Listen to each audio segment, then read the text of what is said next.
Assalamualaikum warahmatullahi wabarakatuh. Izin memperkenalkan, nama saya Farhan Aziz Nasaruddin. NIM saya yaitu 0101 2401 086. Saya dari Prodi PAI kelas 2D semester 2. Di sini saya akan membuat video tugas susulan UTS matkul Sejarah Peradaban Islam. Nah, di sini saya akan meresum menceritakan kembali dari buku Imajinasi Islam karya Kamarudin Hidayat, mulai dari pendahuluan dulu, kemunculan dan perkembangan Islam sebagai fenomena sejarah yang unik, tidak terbatas pada wilayah Arab. Penulis menggunakan kerangka analisis teologi tingkatan eksistensi manusia untuk memahami perkembangan pemikiran Islam manusia dengan makhluk kodrati, kultural dan spiritual. Nah, dalam pendahuluan ini ada juga makhluk kodrati yang pada tingkat ini manusia hidup sesuai dengan naluri dasar goriza untuk bertahan hidup, menghindari penderitaan dan mencari kesenangan.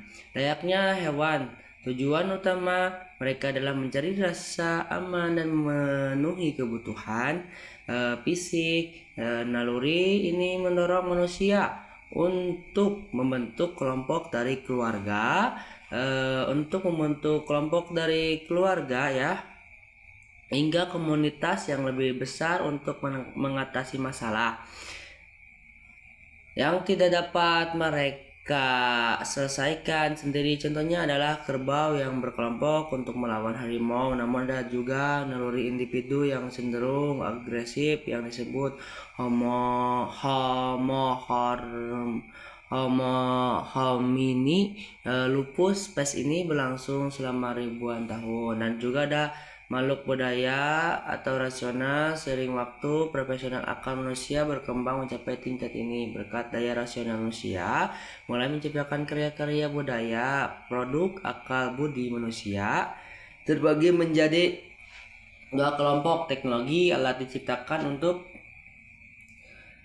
mengatasi keterbatasan fisik dan mempermudah hidup. Misalnya manusia tidak lagi tinggal di gua, tetapi membangun rumah yang nyaman. Teknologi terus berkembang mengarah pada terciptanya kecerdasan Terus kecerdasan buatan. Terus ada juga yang kemungkinan proses berpikir yang lebih cepat dan akurat. Lembaga sosial, aturan dan norma sosial diciptakan untuk menciptakan ketertiban dan rasa aman dalam masyarakat Lembaga sosial ini dapat dilembagakan seperti adat istiadat dan bahkan berkembang menjadi lembaga yang lebih besar seperti Perserikatan Bangsa-Bangsa atau bahkan negara. Paradoksnya lembaga sosial dan teknologi yang sama seperti senjata yang seharusnya mereka lindungi. Nah, terkadang dapat menjadi sumber konflik. Ungkapan civis pacem parabellum. Jika Anda menginginkan perdamaian, bersiaplah untuk perang. Nah, menggambarkan paradoks ini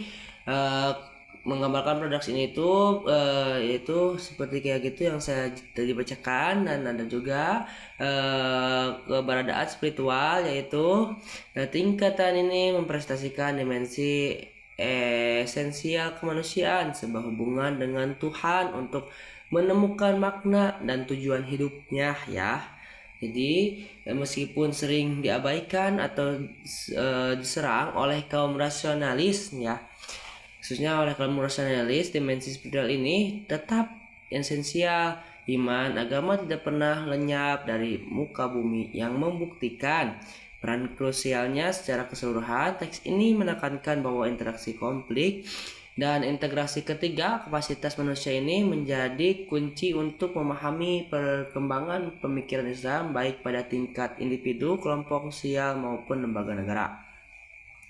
Lanjut, saya akan menjelaskan ini mulai ke materi pengertian yang saya sudah bacakan dalam buku Imajinasi Islam ini dari karya Komarudin Hidayat Nah, dari pengertiannya itu Al-Quran yaitu Muhammad dan pembentukan Islam awal. Al-Quran terbentuk secara bertahap selama 23 tahun, bukan sebagai buku cetak, melainkan sebagai wahyu yang sangat-sangat istimewa, ya, terikat dengan kehidupan Nabi Muhammad SAW dan interaksinya itu dengan masyarakat Arab jahiliyah.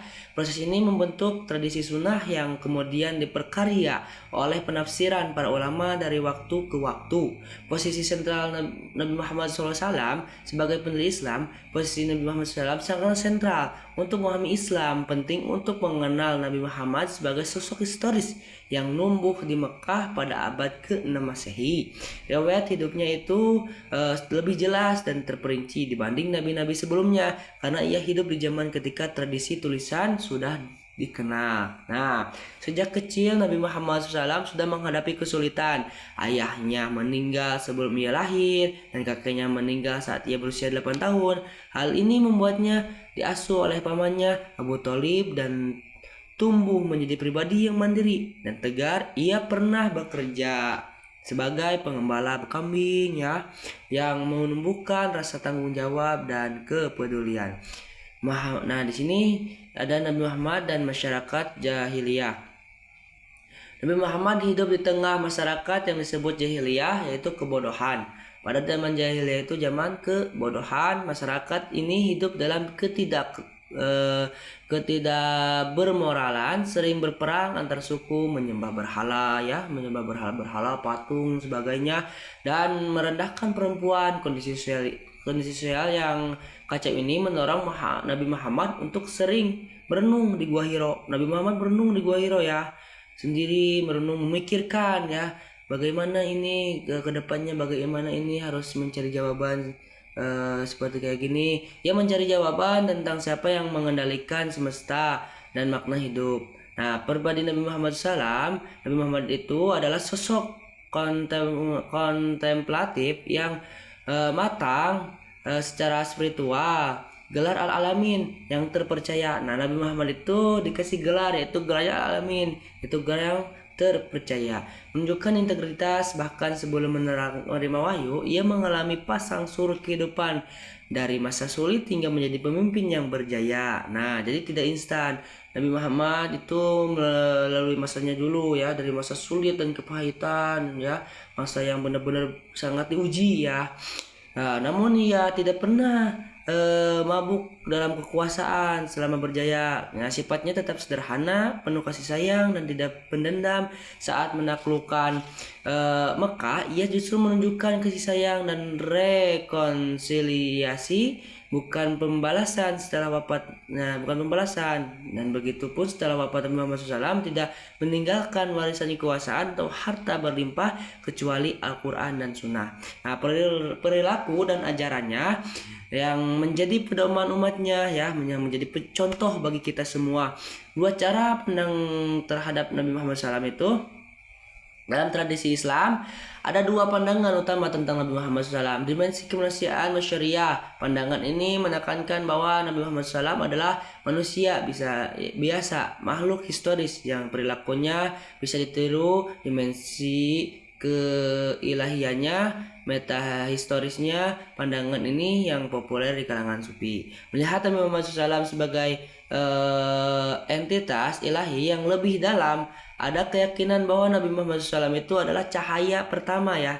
Nabi Muhammad itu adalah cahaya pertama yang diciptakan Allah Subhanahu wa Ta'ala. Nah, nur Nabi Muhammad itu, dan dari sinilah seluruh alam semesta tercipta. Hadis qudsi seperti laulaka ma khalaqtu haza al-aflaq, laulaka ma khalaqtu haza al-aflaq. Nah, dimana ini teh yang berisinya itu, jika bukan karena engkau, aku tidak akan menciptakan alam semesta. Nah, kata Allah Subhanahu wa Ta'ala, ya, kata Sang Maha Pencipta.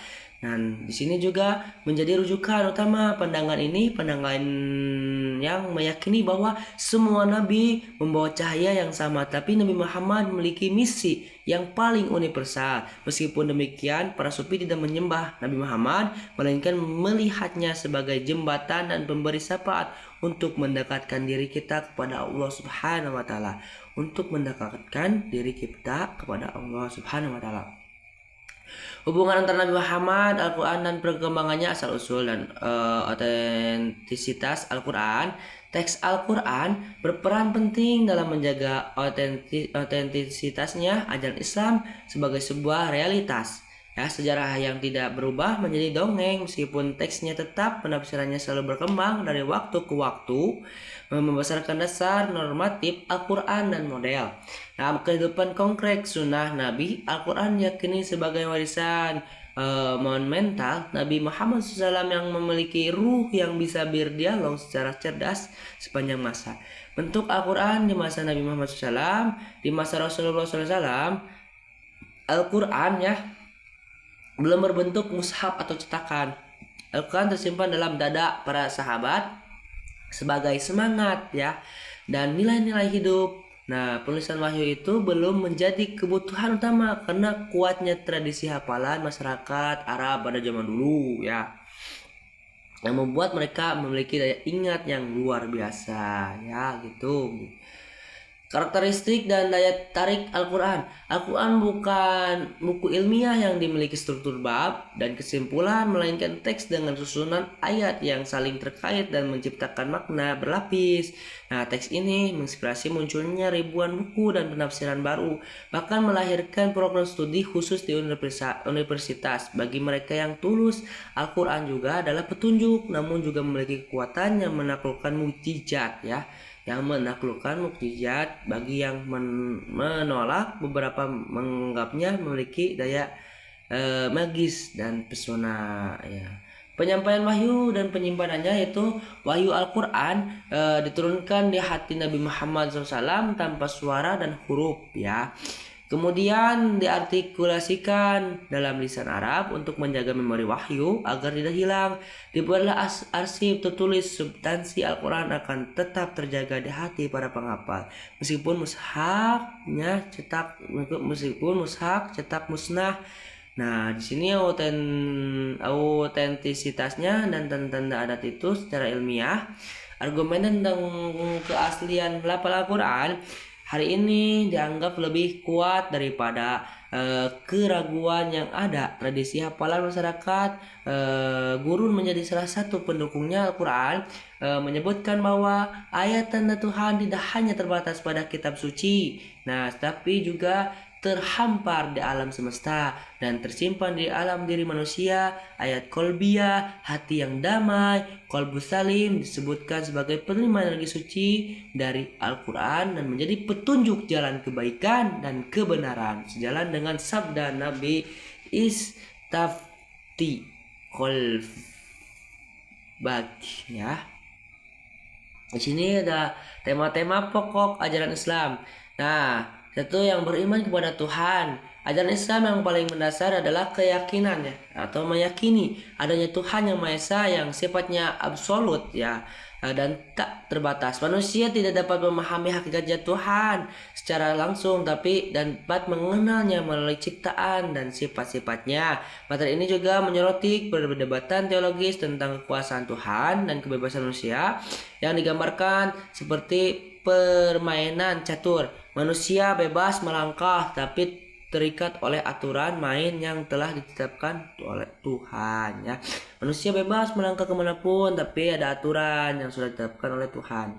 Keyakinan ini juga mendorong orang beriman untuk sadar akan kekuasaan Tuhan, sekaligus merasa diberi mandat ya sebagai khalifah di bumi.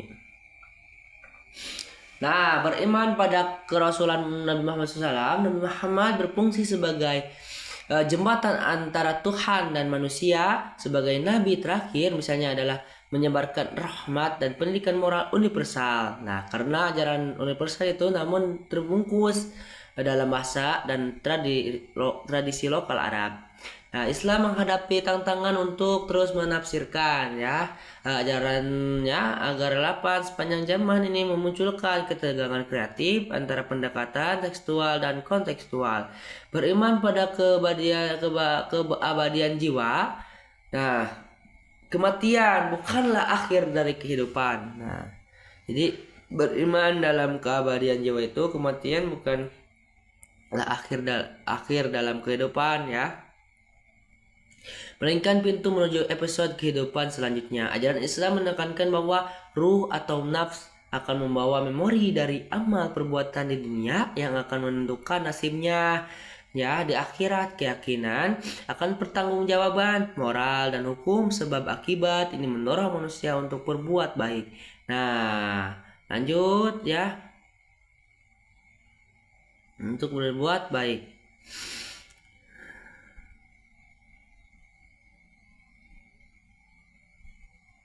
Keyakinan ini juga menjadi sumber optimisme dan dorongan moral yang mungkin berkorelasi dengan rendahnya angka bunuh diri di kalangan masyarakat yang beriman. Menjadi ritual, menjalani ritual. Nah, ritual keagamaan seperti kita menjalani sholat adalah dimensi penting dalam Islam. Materi ini menyebutkan bahwa ritual itu seringkali ditekankan pada aspek prosedur dan formal, terkadang mengabaikan makna ya spiritual, namun ritual ini tetap menjadi penanda identitas keagamaan dan dapat dikaji hikmahnya dan berbagai disiplin ilmu seperti kedokteran dan psikolog untuk mendapatkan pemahaman yang lebih mendalam.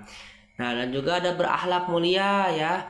Misi utama Nabi Muhammad SAW itu adalah menyempurnakan akhlak, dan seperti mana yang sudah dijelaskan, innama bu'istu liutammima makarimah akhlak. Nah, Nabi Muhammad itu turun ya ke muka bumi itu diutus untuk menyempurnakan akhlak. Nah, dan menyempurnakan akhlak yang diartikan sebagai pengembangan moral spiritual manusia yang dimulai dari ketakwaan. Jadi sebagai contoh ya, teladan bagi umat manusia yang lainnya gitu ya, untuk memulai mendekatkan dirinya kepada Sang Maha Penciptanya, lalu terwujud dalam amal soleh atau perbuatan baik yang bermanfaat bagi orang lain.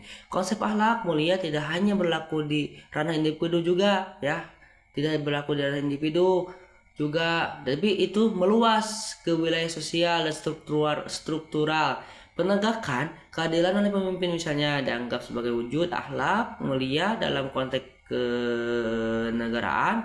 Membangun peradaban luhur, Islam mewarisi dan menyempurnakan ajaran para nabi sebelumnya.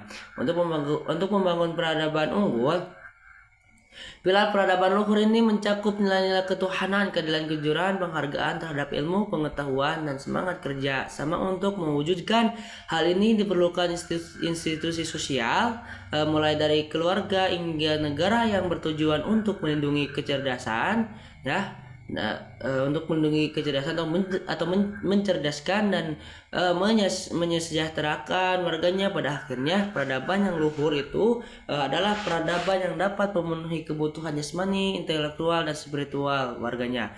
Ada juga universalitas wahyu dan keragaman ekspresi keagamaan.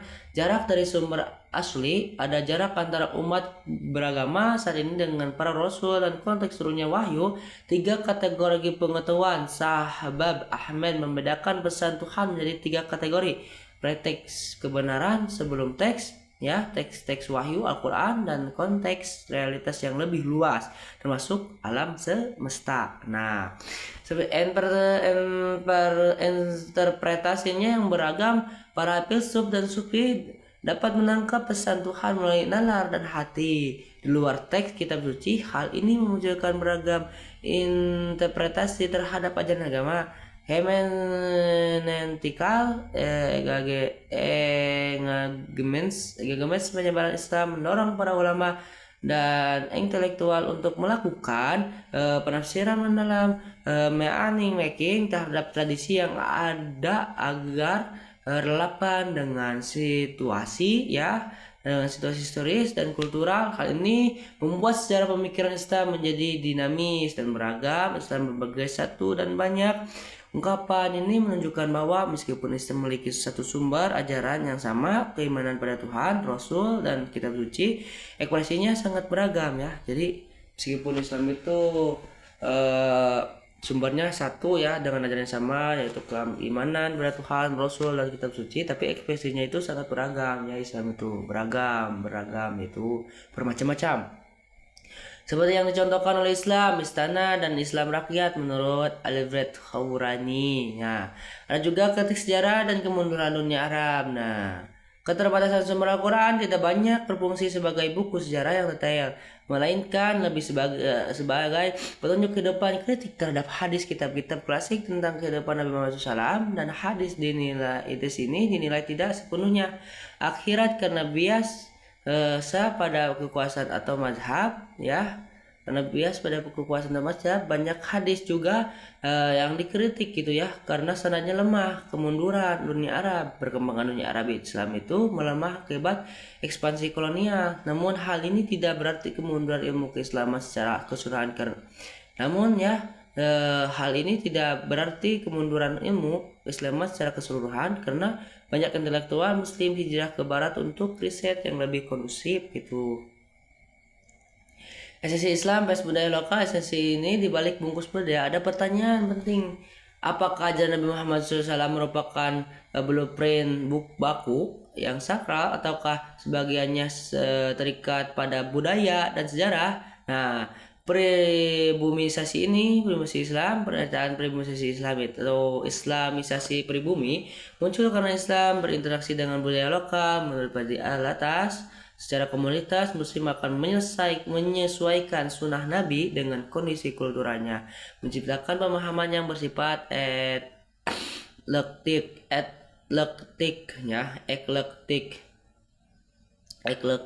yaitu ada juga tantangan baru di era kontemporer. Teks ini mengidentifikasi 6 tantangan baru yang dihadapi umat beragam. Ada masyarakat global, mobilitas manusia dan teknologi digital menciptakan masyarakat global yang egaliter. Hal ini memudahkan eksklusivisme ya, etnis dan komunal, sehingga pemahaman agama yang bersifat lokal itu menjadi kurang relevan. Basic over dan eklertisisme, pertemuan dengan berbagai budaya dan ilmu pengetahuan menciptakan pushing over, ziarah melewati batas tradisi dan entektisme, membahas berbagai elemen budaya. Hal ini mengaruhi cara seorang memahami kitab suci dan beragama. Nah, ada juga kebebasan beragama. Masyarakat kontemporer memiliki kebebasan lebih besar untuk memilih agama. Agama cenderung menjadi urusan pribadi dan kontroversial melemah. Meskipun Indonesia masih ada kewajiban menjatuhkan agama di KTP, sanksi sosial terhadap pindah agama juga mulai melogat. Budaya digitalnya, teknologi digital melahirkan revolusi senyap yang mengubah cara komunikasi dan penyebarannya itu. Informasi keagamaan munculnya itu berbagai ustadz dan penceramah yang seperti di YouTube ya, membuat selera pasar menjadi penentu informasi yang beredar cenderung dangkal. Namun bagi kelas terdidik, teknologi ini juga mempermudah akses ke sumber berkualitas. Nah, neuroscience dan big data ini sains mulai menganalisis fenomena kejiwaan seperti pemikiran tentang Tuhan dan surga. Secara saintifiknya itu menantang narasi agama yang seringkali bercampur dengan mitos ya. Sementara itu big data dan algoritmanya memunculkan pertanyaan tentang kebebasan manusia, karena perilaku manusia dapat diprediksi dan diarahkan. Isu lingkungan, kerusakan lingkungan akibat ulah manusia memunculkannya itu tantangan baru yang mendorong lahirnya fikih lingkungan dan teologi lingkungan. Nah, konsep dasar Islam ini, semua rasul mengajarkan Islam ya. Semua rasul itu mengajarkan Islam sebagai jalan yang benar ya, yaitu mengimani Allah yang Maha Esa. Terdapat 3 komponen ya. Terdapat 3 komponen pokok dalam manusia: fisik al-jasad, jiwa an-nafs, dan ruh ar-ruh. Jiwa memiliki kemampuan untuk membedakan antara kebaikan dan keburukan dan penting untuk menjaga kesucian jiwa. Nah, dimensi historis dan metahistoris itu, Islam memiliki 2 dimensi historis, realitas sosial dan metahistoris spiritualitas. Kehidupan beragama memiliki 2 tataran, dunia simbolik esoterik dan dunia nyata eksoterik. Praktik ibadah seperti tawaf di Ka'bah, sholat memiliki makna yang lebih dalam daripada sekedar gerakan fisiknya.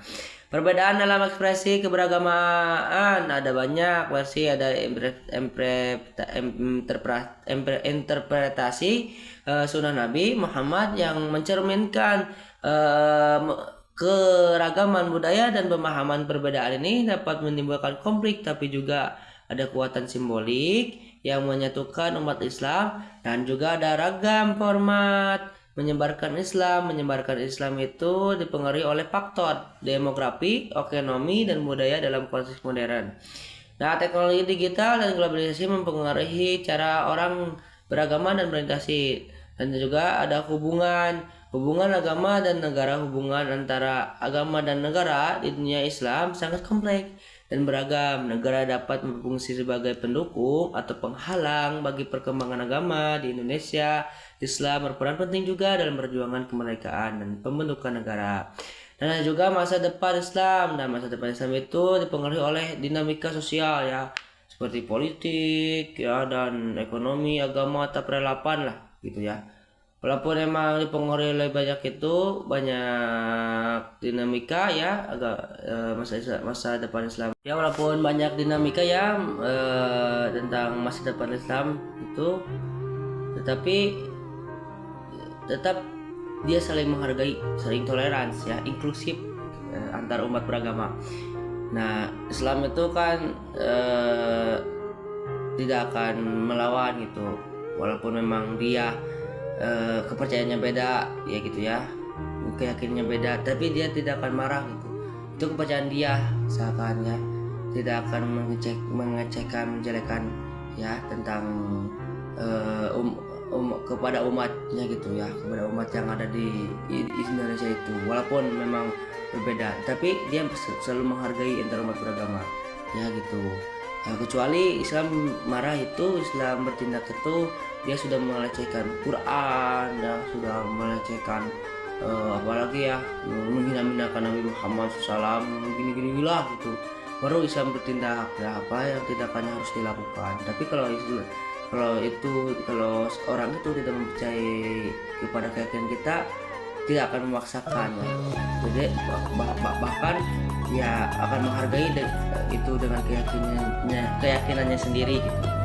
Dia meyakini itu ya udah, dia meyakini itu hanya berarti itu hanya itu ada ya, berarti dia begitu. Tapi kan kita harus menghargai walaupun dia meyakini kayak gitu. Jangan saling mengejekkan ya, jangan saling tidak menghormati. Kita harus saling menghormati, menghargai antar umat beragama. Ada sesungguhnya itu, semuanya itu kan kita diciptakan oleh Sang Maha Pencipta ya, oleh Tuhan Yang Maha Esa. Jadi segimanapun juga tetap kita harus bisa saling inklusif, sikap kita inklusif dan saling menghargai antar umat beragama. Nah, sebelum tutup, saya akan membacakan kesimpulannya. Islam sebagai agama memiliki potensi untuk berkontribusi pada peradaban global ya, tetapi terus mampu beradaptasi ya dengan perubahan zaman, keragaman dalam praktek dan pemahaman. Seperti sekarang ya, perubahan zaman ya, sekarang zaman modern, digital, canggih teknologi segala rupa lah. Nah, kita harus bisa menjaga praktik dan pemahamannya. Islam itu bisa menjadi kekuatan bagi kita ya. Yang itu adalah kekuatan, dan dialog beragama perlu didorong untuk menciptakan harmoni.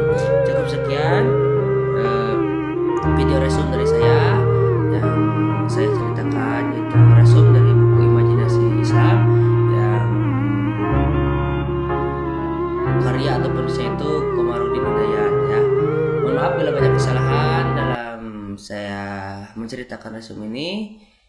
Saya pribadi juga masih tahap belajar ya. Semoga apa yang saya sampaikan ada manfaatnya. Bila ada kesalahan dan suatu kekeliruan itu ada di pribadi saya sendiri ya. Wabillahi taufiq wal hidayah. Wassalamualaikum warahmatullahi wabarakatuh.